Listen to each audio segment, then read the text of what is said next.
Hello friends, జయప్రదత్తం ముచ్చట్లకి స్వాగతం.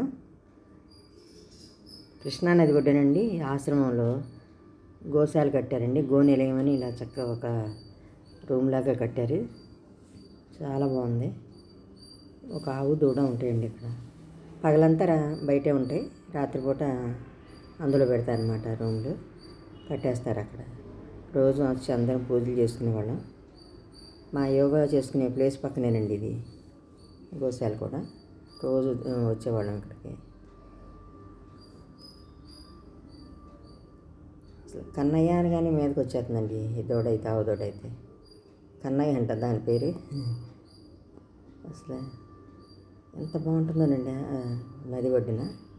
అది battery car అండి, అందులోనే తిరుగుతాము ఎక్కడికి వెళ్ళాలన్నా. నడిచే పని లేదులేండి. ఇట్లా కాసేపు కుర్చీల్లో కూర్చుంటాం యోగా చేశాక. ఆ మామిడి చెట్ల కింద కూర్చుంటే రిలీఫ్గా ఉంటుందన్నమాట. పొడుగున వేస్తారు కుర్చీలు అవి. మంచి సీనరీస్ అండి అన్నీ. ఎటు చూసినా అందంగా ఉంటుందన్నమాట ఆశ్రమం.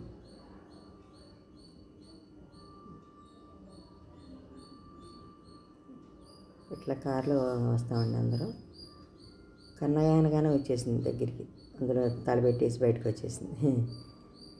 రెండు కూడా చక్కగా ఉన్నాయండి ఆవు దూడ.